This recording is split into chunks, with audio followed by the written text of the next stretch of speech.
All right, this house in Tukwila, Washington is listed at $660,000, and I'm going to be talking about what it would look like to buy this house with 10% down.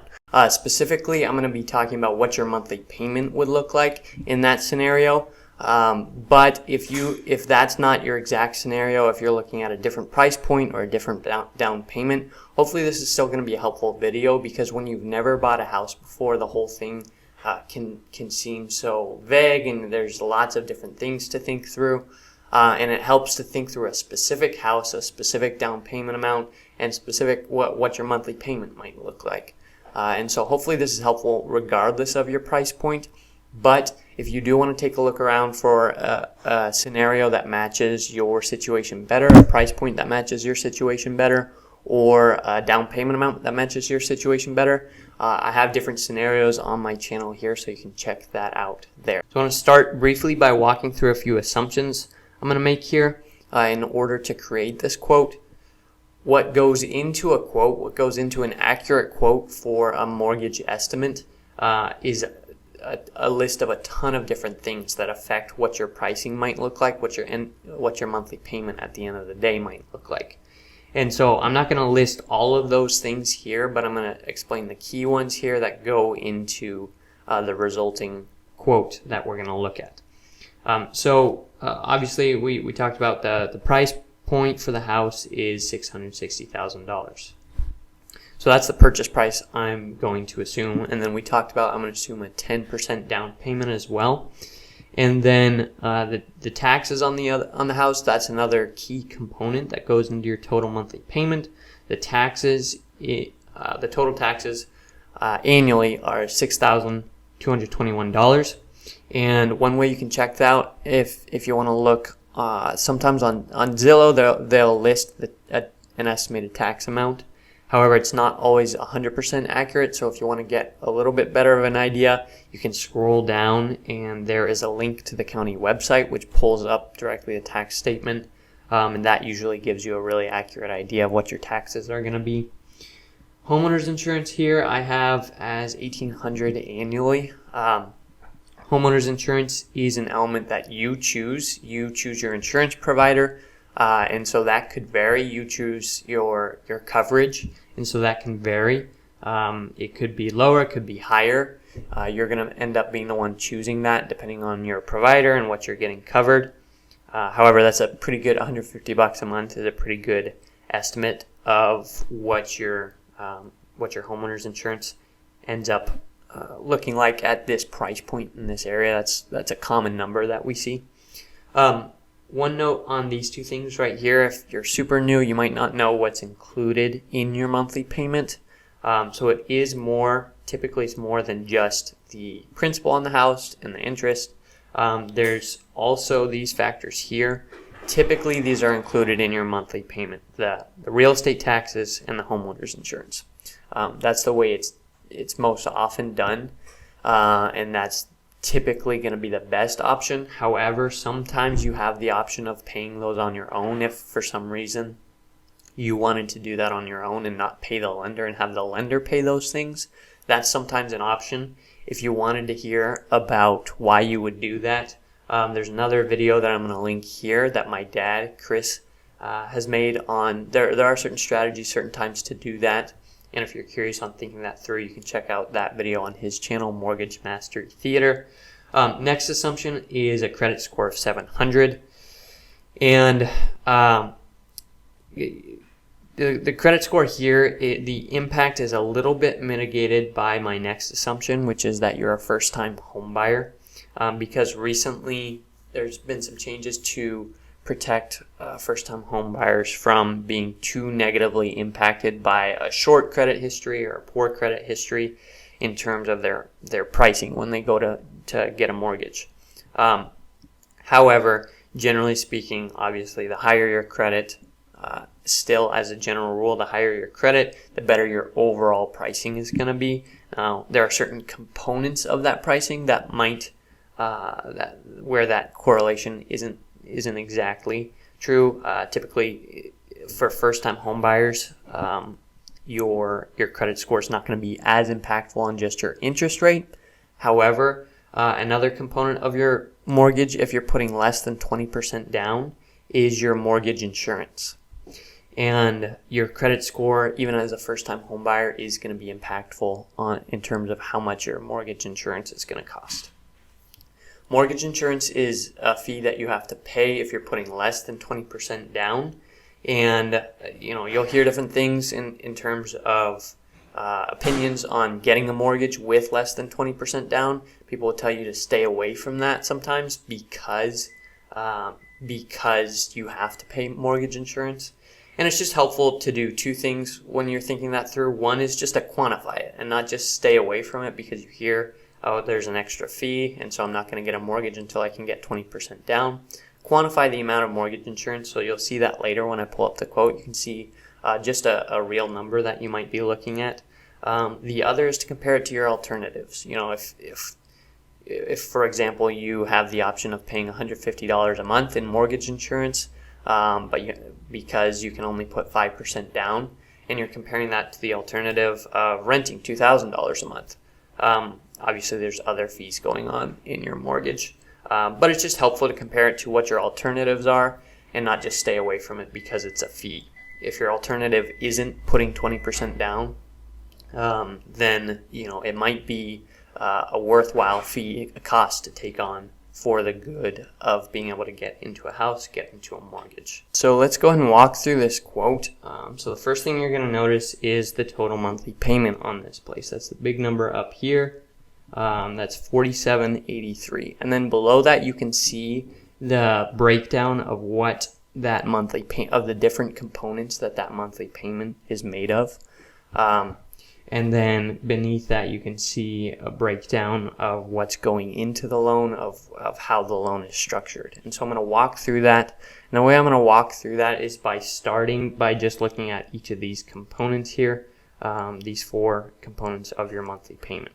So P&I, that's your principal and interest, and that is $39.51. You can see that's a pretty heavy portion of the monthly payment right here. And then you have mortgage insurance. That's what I talked about. So what this loan product came up with was $163 a month in mortgage insurance. And so again, that's just helpful to quantify that and compare that to what your alternatives are as you're thinking through whether that's worth taking on versus waiting till you're 20% down. Taxes, we already looked at that annual total of $62.21, I think it was, and that breaks down to $518 monthly. And then insurance, and again, this is just a number that we use to estimate. It's a pretty good average, pretty good estimate for this price point, but that can vary a little bit. So those are the components there.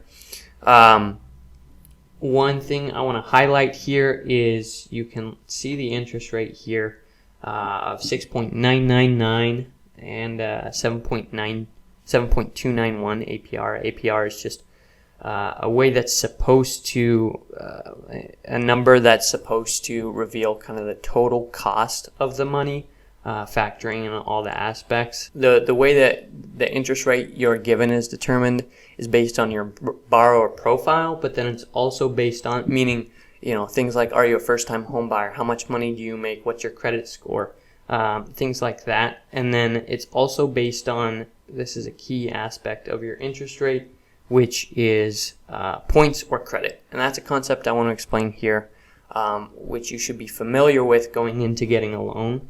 Points are a way to pay a fee up front to get a lower interest rate. So this is functionally zero here. 0 points. This is just kind of the going rate. You haven't paid anything. You haven't really taken a credit. So this is just the rate you got. But what you can do, and a concept you should be familiar with, is there is a way to pay points in order to get a lower interest rate. And the idea is, there are a few different reasons you might do that. One is and a primary reason we sometimes recommend it. We don't always recommend paying points, but sometimes we do, especially if it helps you qualify for the house. If that DTI that we talked about is too high, and by getting a lower interest rate, by paying some cash up front to get a lower interest rate, that could help you qualify for the house. That's a reason to pay points. Sometimes people are just uncomfortable with a higher monthly payment. There's a number they set in their head as their monthly payment, and even if it means paying cash up front, They'd rather have not go over that monthly payment. So that might be a reason to pay points. As a long-term strategy, it takes being pretty purposeful in terms of just thinking, I'm going to save money by getting a lower interest rate and paying this fee. I'm going to pay $5,000, and over 10 years, I'm going to save $10,000. So it's worth it.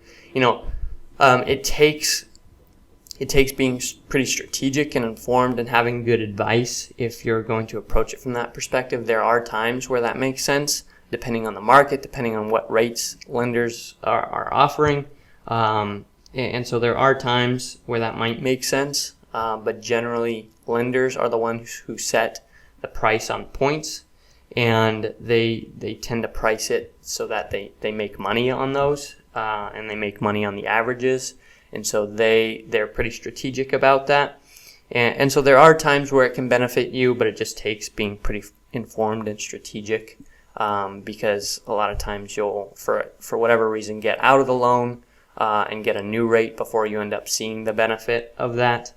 So it just takes being pretty informed and strategic, but they can be a valuable tool to be aware of. And then other closing costs here, you can see the number is $12,844, and that's probably not too far from a reasonable, especially for this price point for this loan amount. With a higher loan amount, you're going to get a little bit higher in closing costs, and at that point, that's probably a pretty reasonable expectation. And then here you can see that results in an estimated cash to close. That's everything you're going to have to bring to the closing table. That's all the cash you're going to need up front, given the down payment and the closing costs of basically $80,000 there. Real quick, I wanted to explain some key concepts you should be aware of that I think will give you a helpful foundation. Going forward, if you're early in the process, these concepts are helpful to be aware of, and you'll probably need refreshing on them, but they're just helpful things to keep in mind. One is, we already talked about the debt to income ratio and qualifying, what it takes to qualify. It's a calculation of what your monthly income is versus what debts you're taking on, including the new housing payment. And so that's the key concept in determining, can you qualify for the loan. We talked about the use of points, and so that's something to be aware of, to ask your lender about. Is this something that we want to do? Is this advisable for this amount of points? How much is that going to save me on my interest rate? And how long would it take for that to pay off? Because you can quantify that. You can say, okay, this amount of points is going to save you this month on your monthly payment, this amount on your monthly payment, and so it'll take you 2.5 years to pay that off, or for it to pay off. You can quantify that, and you can get a good idea of how long you would need to be in the loan for that investment to pay off. Evaluating different loan types. So you might hear about FHA loans, you might hear about conventional loans. If you're a veteran or a military member, you might hear about VA loans. There's different loan products, different loan types, like I mentioned, and they're not all the same. And so you want to get good advice. You don't want to just get plugged in to a loan just because you happen to qualify for it. You want to know a little bit about why you're in a particular loan, and you want to get good advice from your lender, because it's not just, okay, you qualify for a loan, here you go. There are tons of different products, different types of loans you could be in, and different reasons you want to be in different ones. So you want to at least have a basic explanation from your lender. You don't necessarily, if you trust your lender and they understand your needs and your priorities, you don't necessarily have to understand every aspect of that, but you want to get a basic explanation and a basic sense of why you're in which loan and how that best serves you. Rate locking is a concept I wanted to describe real quick, which is when you get a quote from a lender, it's going to use, the quote we just looked at is going to use a certain rate. But that rate could change from one day to the next. It often does. And so the quote that you get on one day is just your initial quote, and then when you go shopping, maybe 2 weeks later, maybe a month later, you end up, that's when you end up in contract on a house. And so that's generally, you can lock your rate at different times, but your rate isn't finalized until you pay a fee to lock your rate. And so when you get that initial quote, That's just something to be mindful of, is you might not have that exact rate. Maybe it's going to be better, maybe it's going to be a little higher when you end up locking. You're going to have to finalize, you're going to have to tell your lender, yep, go ahead and lock my rate, and that's when you lock it in. Generally, we advise once you're in contract on a house, that's when we advise to go ahead and lock your rate. There are different options. You can lock and then go shopping if you really like if you're worried about it going higher.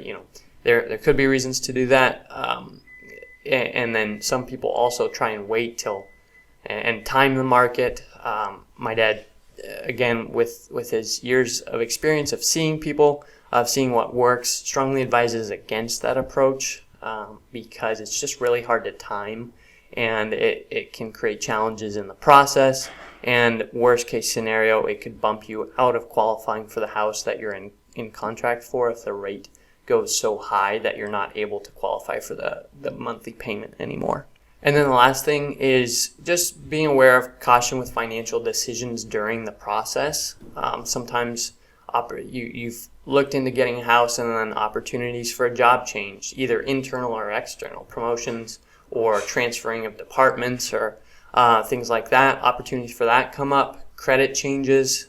You make a decision to take on a loan, to open a new credit card, to try and pay off a big chunk, things like that. Large purchases, large just uses of your cash.